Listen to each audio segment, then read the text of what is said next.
Alright, good morning everybody. It's 4:30 in the morning. Day 2. Here we are at our little Airbnb. Bike's ready to go. We'll be rolling here in a few minutes. After taking advantage of the optional day off in Pocatello, we were super anxious to get back on the trail for day 2. Heading south out of Pocatello allows you to snag some of the fun single track in the area. First, we traversed the eastern flank of Slate Mountain in the dark, and then we ascended to the top of Scout Mountain for our first challenge point of the day, and enjoyed a beautiful sunrise. Day 2 is unique because even though the majority of Idaho is covered in mountains, the only way to get to here is to ride across here, the Snake River Plains Desert.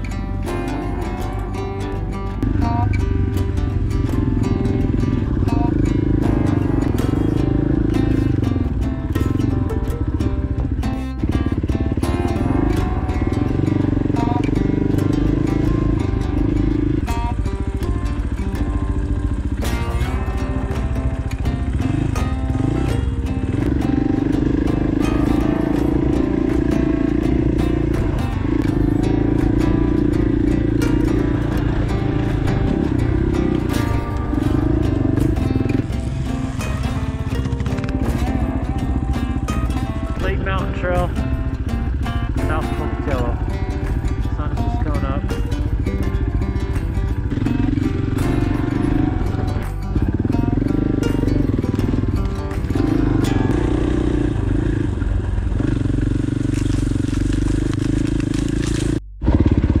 This is cool. I don't know if the GoPro will show it, but just a little twilight, just enough to start to see the mountain range. I can see the lights, Brent, Charles.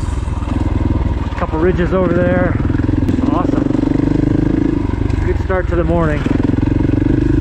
Other than the skunk we just chased off the trail and sprayed, and it stinks, but Scout Mountain.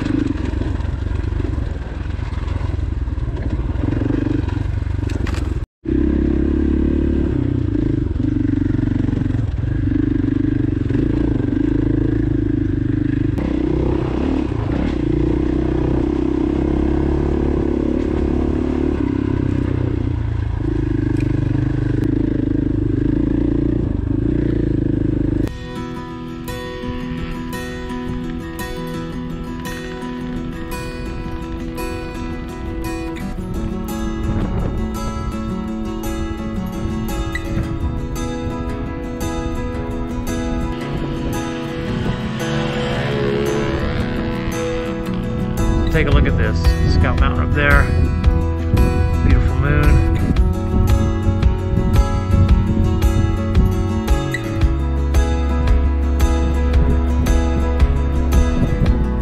Watching the sunrise.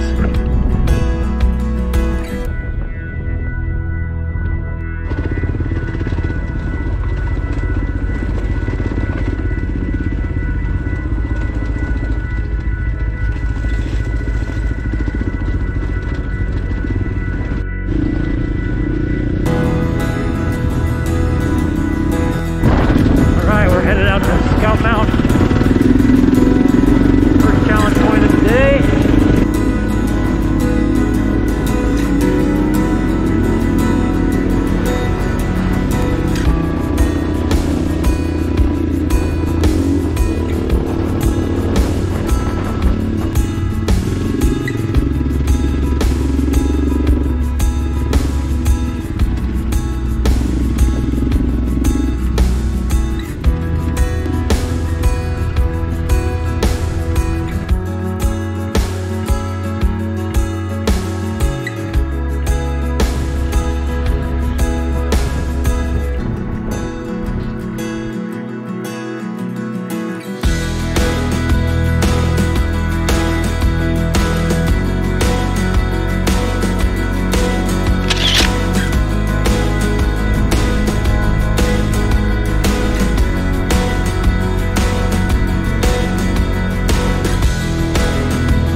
After Scout Mountain, we opted to ride the Day 2 challenge section.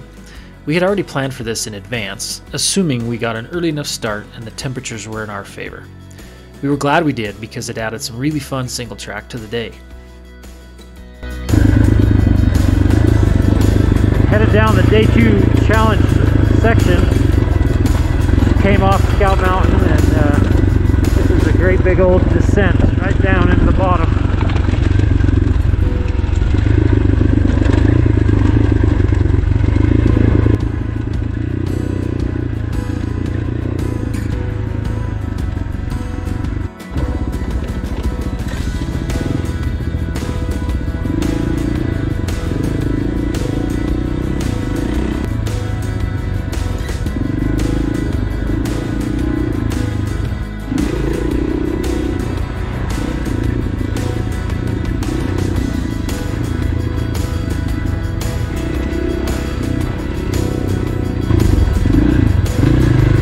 A really cool trail. Pleasantly surprised by this. All the trails this morning have been better than I anticipated. I know we got all the desert stuff in front of us, but as far as the start to the day, this is pretty dang good.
After the challenge section, it was time to start heading west.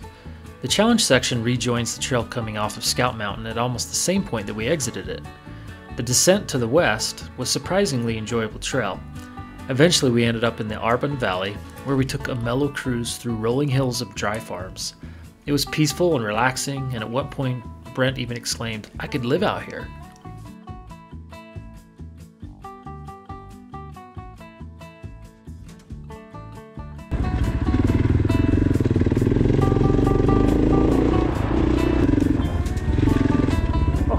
Sorry. There's two more behind me, so I got them on radio. I'll let them know. Thank you. Hey guys, family of hikers just down here after the junction, so just watch out for them.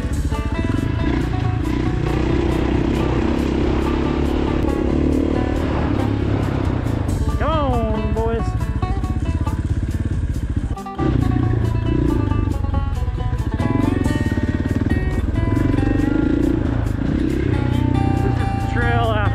Dropping down on the west side, Scout Mountain.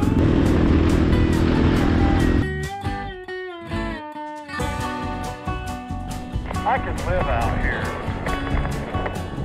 Yeah, it's awesome.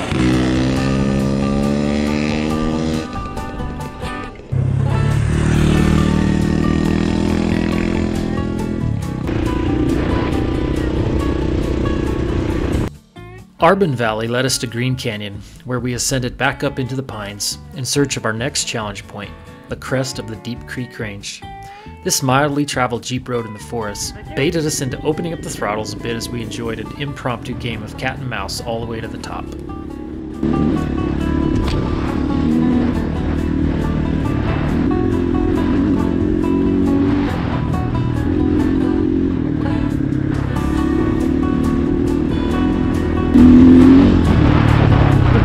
This is more fun than I thought. I didn't expect it. Just a forest road, but still fun. Brent's up there cooking because I just keep seeing whips of dust.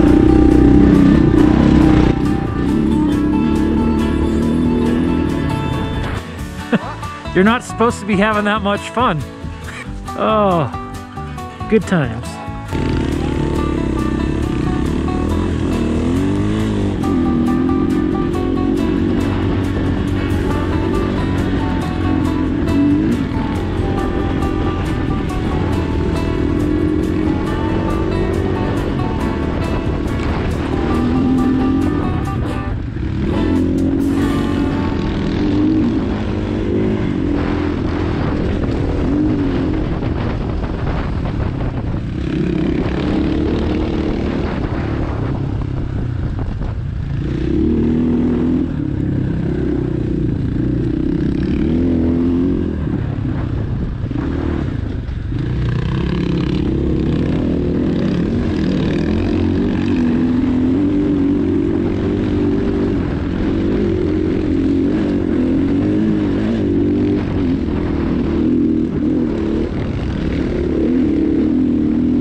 That was, what a morning, huh? That was great.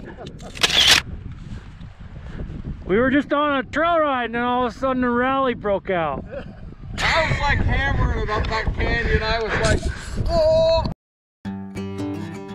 After the challenge point at the top of the Deep Creek Range, the route continued west, down Portage Canyon, and then eventually dropping us into more scenic dry farms in the Rockland Valley.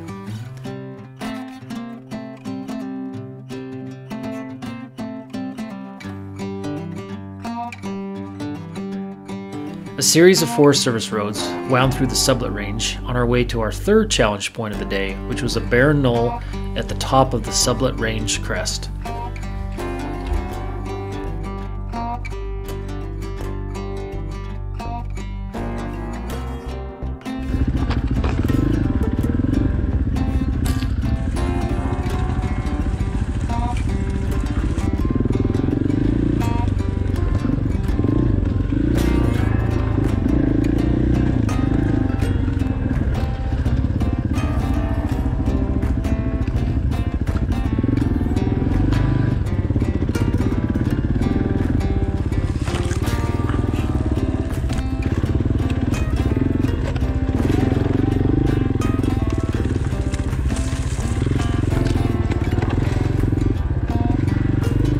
Is there a reason we're not riding the trail in the bottom?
Is this our selfie spot? Or no? No, I just had to pee. That's all right.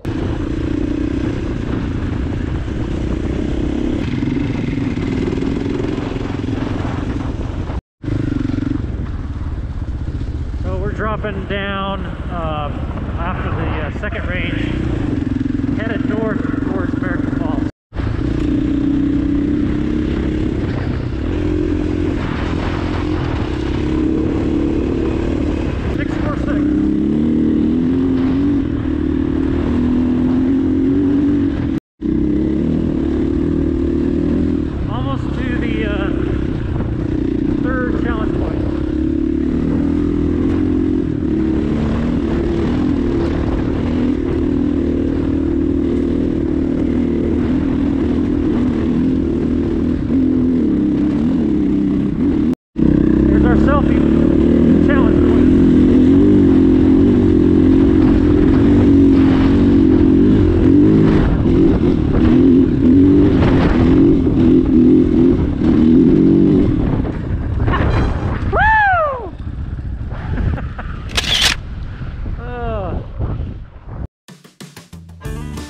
At this point in the day, it was finally time to start to head north again.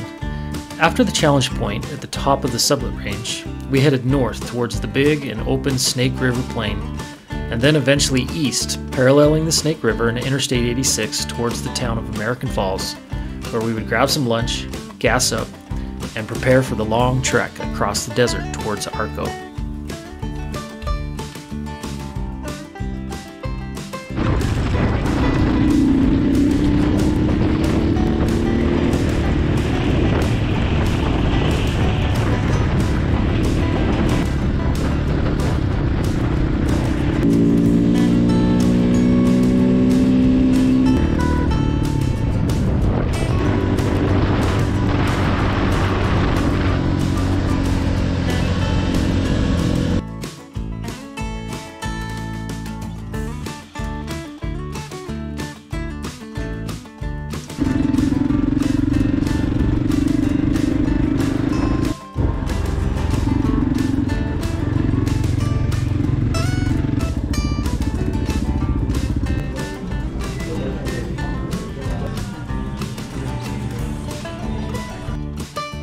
A nice lunch in American Falls was all we needed to prepare for our last big stretch of desert.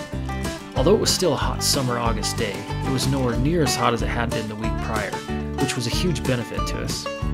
Our next challenge point was at the Lake Channel entrance and sand dunes. I was excited to see this area as I had seen a lot of pictures over the years, and I wondered what it would be like in person and to actually ride it. All right.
Tell you in a second.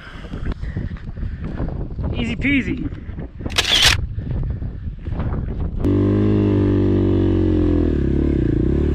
This isn't going to be very spectacular.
After releasing our wiggles in the dunes for a few minutes, it was time to continue on to the north. Our next challenge point would be the Gaston Beatty Well, somewhere north of where we were in the middle of the desert. Before getting there, we first had to ride through some really large irrigated farmlands, and even though we were on the edge of the desert, we had to watch out for fences, big mud holes from irrigation sprinklers, and also beware of the hidden lava rock that's all over in the desert.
Challenge point, Gaston Beatty Well.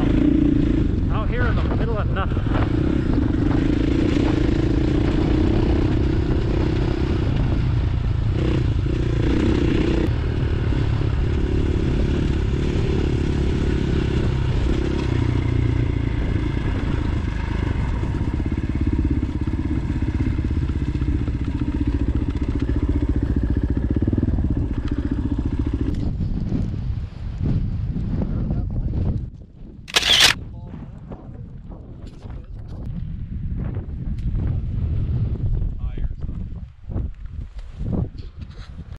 From the Gaston Beatty Well, it was on to the north through the most remote section of desert of the entire day. The next key landmark and the last challenge point of the day was Big Southern Butte, which is a prominent butte that rises over 2,500 feet in the middle of the surrounding Snake River Plain.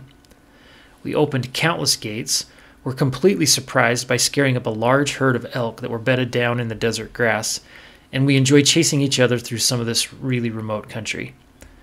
The ascent to the top of Big Southern Butte was totally worth it. We could see for hundreds of miles in any direction, and it was a foreshadowing of the many awesome peaks and fire lookouts that we would be climbing over the next 8 days of riding on the tour.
4 o'clock in the afternoon, not quite. It's been a surprisingly good day.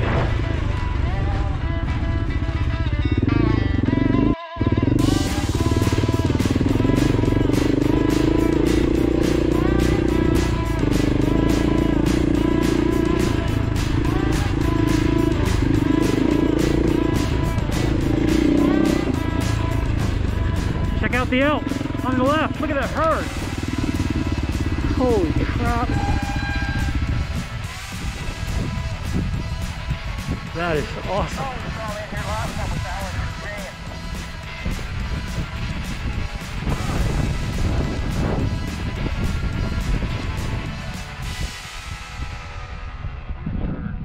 Huh. That was awesome. I didn't expect to see that out here.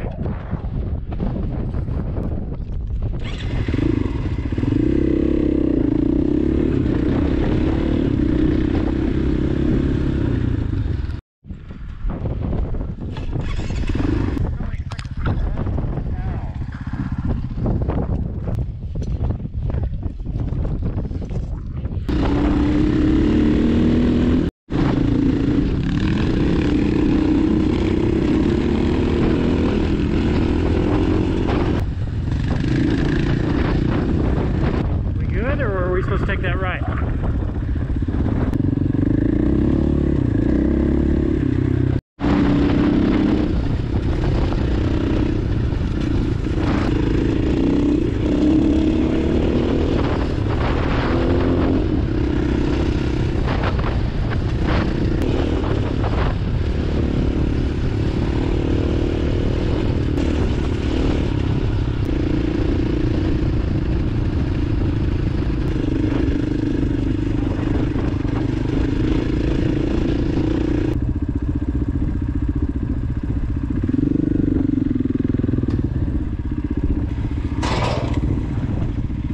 Looks fun. Not.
Top of Big Southern Butte. I'm looking to the north. There's a fire over there. So where we're headed tonight, the end of day 2 is right over there. You can see the vast desert. We just came across that to the south. It's a serious haul getting up on top of here. You can see the road cut all the way up here. It's been a good day. It's been a really cool day. But all those mountains over there are what are awaiting us for the rest of the tour, and that's what I'm excited about. So we're gonna go get a shower and get a meal and get up and do it all over again tomorrow. Tell me what you got. Gorilla tape. Gorilla tape. That'll fix anything, right? Yeah, Gorilla tape tail light bracket. Like a thirsty cow headed to water, our final stretch of the day was to descend off the top of Big Southern Butte, cruise across the last stretch of desert, and find some lodging and a good meal in the town of Arco. For us, day 2 was a pleasant surprise, and the temperatures had a lot to do with it. Although it's definitely not steeped in the many miles of awesome alpine single track that we would ride the rest of the tour, it was still enjoyable to see some new country and try and relish in the experience. We are, after all, on a tour of Idaho. Pretty incredible view, 360 degrees.